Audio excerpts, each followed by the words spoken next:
러시아 병력, 돈바스에서 우크라이나의 주요 보급로에 접근. 영국 텔레그래프 신문의 1일 업데이트에 따르면 러시아 군대는 1년 내내 치열한 전투가 벌어진 노보 알렉산드리브카 마을을 장악했을 가능성이 있다고 보도했습니다. 이번 진격으로 러시아군은 더 동쪽에 있는 우크라이나 군대의 주요 보급로로 여겨지는 도로에 더 가까이 접근할 수 있게 되었습니다. 우크라이나는 러시아군이 헤르손 외곽으로 진입하려고 전투를 벌이고 있다고 보고했습니다. 우크라이나군은 적군이 헤르손시의 노보이 지구로 진격하고 있다고 밝혔습니다. 영국 국방부의 정보에 대해 우크라이나 병사 디키는 러시아가 도네츠크에서 주요 보급로에 접근하고 있는 것에 대해 걱정하지 않는다고 말했습니다. 디키는 러시아군이 도로에 접근하더라도 공병들이 새로운 도로를 만들거나 손상된 도로를 수리할 수 있다고 말했죠. 날씨만 좋다면 어디든 길이 있다고 디키는 말했습니다. 차시브 야르는 바흐무트에서 서쪽으로 약 20km 떨어진 높은 언덕에 위치해 있습니다. 바흐무트는 러시아군이 1년 전 점령한 마을입니다. 이 도시는 자연 방어 역할을 하며 차시브 야르는 시베르스크 도네츠크 돈바스 운하가 도시를 가로질러 자연적인 장벽을 형성하여 하나은 지구와 나머지 부분을 분리합니다. 차시브 야르의 위치와 지형은 우크라이나가 2014년 돈바스 분쟁에서 이곳을 중요한 요새로 만든 이유를 설명합니다. 이곳은 러시아의 공격을 방어하는 합통군 작전의 본부로 사용되었습니다. 수개월간의 치열한 전투 끝에 도시의 대부분 건물이 거의 전부 파괴되었습니다.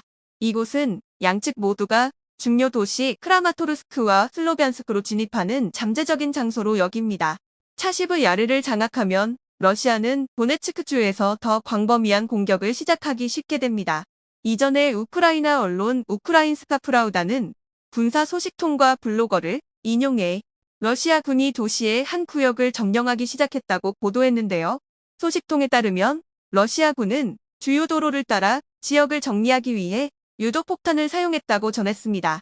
러시아는 미사일과 드론의 지원을 받아 공격과 병력 강화를 시작했습니다. 러시아 98 공수사단은 우크라이나군이 러시아의 도하를 막고 새로운 구역에 있는 위치를 확보하지 못하도록 모든 노력을 기울이고 있다고 전했습니다. 수천 명의 나토 병력, 민감한 발트해에서 훈련 시작.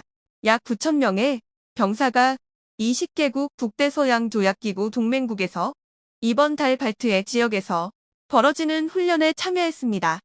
우크라이나 갈등이 발생한 이후로 이 지역은 전략적으로 민감해졌습니다. 스웨덴은 올해 초 나토의 정식 회원국으로 가입한 후 처음으로 6월에 발트 작전에 참여했습니다. 군사 동맹 대표는 이번 훈련에 해상 기뢰 제거, 잠수함 탐지, 상륙 및 대규모 부상 상황에 대한 의료 대응을 포함한 훈련이 포함된다고 밝혔는데요. 군사 동맹 관계자들은 이번 훈련이 각국 군대의 협력 능력을 강화하고 동맹국의 안보에 대한 확고한 약속을 보여주는 것이라고 말했습니다. 해군, 공군, 육군의 훈련은 발트해, 전략적 섬 고틀란드, 리투아니아, 폴란드, 독일에서 진행 중이죠. 훈련은 6월 20일까지 이어지며 약 50척의 해군 함정, 45대의 항공기 및 헬리콥터가 포함됩니다. 보고서에 따르면 발트해를 통과하여 러시아와 노르웨이에서 독일, 폴란드 및 기타 유럽 국가로 연결되는 주요 가스관이 있어 발트해 지역은 2022년 러시아가 우크라이나에서 특별 군사작전을 시작한 이후 매우 민감한 지역이 되었습니다. 따라서 전반적인 지역과 발트해 지역의 도전에 대응하기 위해 나토 군대는 상륙 능력을 향상시키고 정확하고 효율적으로 작전을 수행하여 보안 위험을 방지하고 발트해의 안정을 보장해야 합니다. 이전에 북대서양 조약기구는 발트해에서 발트작전 2024라는 사상 최대 규모의 해군 훈련을 시작했습니다. 19개 회원국에서 12,000명의 병사가 참여했는데요. 발트작전은 발트해에서 항해, 자유와 안보를 보호하기 위해 나토의 연례 해군 훈련입니다.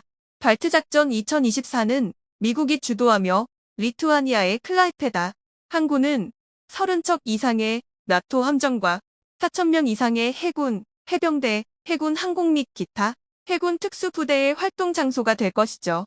총 약 50척의 군함, 25대의 군용기 및 60대의 헬리콥터가 이번 훈련에 참여합니다. 독일 람슈타인에 있는 나토 공군사령부 부사령관 조니 스트링어는 발트작전 2024가 대공 지원, 기뢰 탐지 및 제거 잠수함 작전 및 상륙을 포함한 다양한 군사 능력을 강화하는 것을 목표로 한다고 밝혔습니다. 또한 훈련은 해양 인프라에 대한 위협에도 중점을 둘 것입니다. 스트링어는 발트작전 2024가 잠재적 적에게 강력한 메시지를 보내 공격을 억제하고 동맹국 및 그 국민을 보호하는 것을 목표로 한다고 강조했는데요. 네덜란드 방송 스톨텐베르그 후임 나토 사무총장에 대해 언급. 네덜란드의 노즈 방송은 네덜란드의 임기 종료 예정 총리 마크 위터가 북대서양조약기구의 새 사무총장이 될 것이라고 보도했습니다. 노즈에 따르면 헝가리 총리 빅토르 오르반과 슬로바키아 신임 대통령 페테르 펠레그리니도 위터의 나토 사무총장 후보 지지를 완전히 지지하고 있으며 가장 강력한 경쟁자인 루마니아 대통령 클라우스 이오하니스는 사퇴했죠. 나토는 합의 원칙에 따라 결정을 내리므로 모든 후보자는 32명의 동맹국의 지지를 받아야 합니다. 루마니아만이 위터의 후보에 반대하고 있는데요. 헝가리는 지난주 오르반 총리와 스톨텐베르그 총장이 만난 후 헝가리가 나토의 우크라이나 지원 결정에 반대하지 않을 것이며 헝가리는 참여하지 않을 것이라고 밝혔습니다. 한편 같은 날 10월에 임기가 끝나는 스톨텐베르그 총장은 위터가 자신을 대신할 유력한 후보라고 평가하며 후임 선택이 곧 완료될 것이라고 밝혔습니다. 스톨텐베르그 총장은 언론에 발표한 성명에서 보통 후임에 대해 아무 말도 하지 않지만 오늘 우리는 다음 사무총장을 선택하는 결론에 매우 가까워졌다고 생각하며 그것은 좋은 소식이다. 마크 위터는 매우 강력한 후보이다. 그는 총리로서 많은 경험을 가지고 있다. 그는 친한 친구이다. 나는 동맹이 곧 나의 후임자를 결정할 것이며 그것이 우리 모두에게 좋을 것이라고 강력히 믿다고 말했죠. 나토는 합의 원칙에 따라 결정을 내리므로 새로운 사무총장이 되는 모든 후보자는 32개 회원국 전체의 지지를 받아야 합니다. 지난 2년 동안 위터는 유럽의 우크라이나 지원을 강력히 주장해왔습니다. 그의 최근 지도하에 네덜란드는 나토 기준에 따라 GDP의 2% 이상을 국방비로 지출하고 우크라이나에 F-16 전투기, 포병, 드론 및 탄약을 제공하며 네덜란드 군대에 대한 투자를 강화했는데요. 러시아 우크라이나 갈등이 발생하자 폴란드는 약 6만 2천 개의 피난처를 점검했습니다. 이 검토는 각 피난처가 적절하게 장비되어 사용에 적합한지 평가할 것입니다. 당시 폴란드 관리들은 폴란드 국민이 위험에 처하지 않았다고 강조했습니다. 그는 우리는 나토 회원국입니다. 우리는 유럽연합의 일원이다. 우리는 이 갈등에 참여하지 않으며 폴란드는 안전한 국가이다라고 강조했습니다. 최근 폴란드 바르샤바 시장은 도시 피난처의 비상물과 전기 공급의 신뢰성을 확인하기 위해 시험을 실시했다고 밝혔는데요. RT에 따르면 시장 트자스코프스키는 대비를 위해 수도의 긴급 서비스 훈련을 명령했습니다. 6월 18일 기자들에게 발표한 성명에서 폴란드 수도시장은 바르샤바 안전 프로그램의 일환으로 우리는 중요한 인프라를 점검하고 있다. 어제 모든 도시 서비스는 수처리장에서 훈련을 실시했다. 우리는 물 공급을 준비하고 발전기와 같은 추가 장비를 저장할 장소를 준비했다. 우리는 모든 상황에 대비해야 한다라고 말했죠.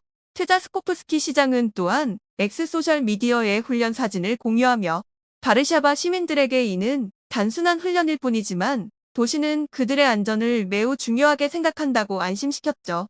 시장은 전기 및 물 공급 회사, 경찰, 소방관 및 군대가 협력하여 잠재적 위기 상황에서 행동 시나리오를 시험했다고 밝혔습니다. 바르샤바는 약 180만 명의 인구를 가지고 있으며 지하철, 지하 주차장 및 기타 지정된 피난처에 300만 명을 수용할 수 있습니다. 그러나 트자스코프스키 시장은 모든 것이 표준에 부합하려면 추가 작업이 필요할 것이라고 말했는데요. 3월에 바르샤바 시장은 우크라이나 인근에서의 갈등이 3년째 접어들면서 시각폭탄 대피소와 기타 보안 조치에 향후 2에서 3년 동안 약 3천만 달러를 지출할 것이라고 밝혔습니다. 올해 초 독일 빌트 신문에 따르면 독일 국방부는 작전계획 오플랜이라는 제목의 초안을 완성 중이죠. 이 문서에 따르면 독일은 무기 및 군사 장비의 주요 중개국이 될 것입니다. 이로 인해 병사들은 주요 고속도로, 기차역 및 항구를 보호하는 임무를 부여받을 것입니다. 또한 독일 국민은 대규모 전쟁이 유럽에서 발생할 경우 자신의 집을 폭탄 대피소로 바꿀 것으로 예상됩니다. 현재 독일에는 579개의 폭탄 대피소만이 운영되고 있습니다. 새로운 국방부 계획은 사람들이 지하실과 주차장과 같은 곳에 개인 피난처를 마련할 수 있도록 허용합니다. 연방 민간 보호 및 재난 지원 사무소 소장 랄프 티슬러는 시간 제한으로 인해 새로운 피난처를 건설하는 것이 더 이상 가능하지 않다고 밝혔는데요. 이 정보는 독일이 러시아 우크라이나 갈등에서 비롯된 위협을 이유로 군사력을 강화하기 위해 모든 방법을 모색하는 가운데 나왔습니다.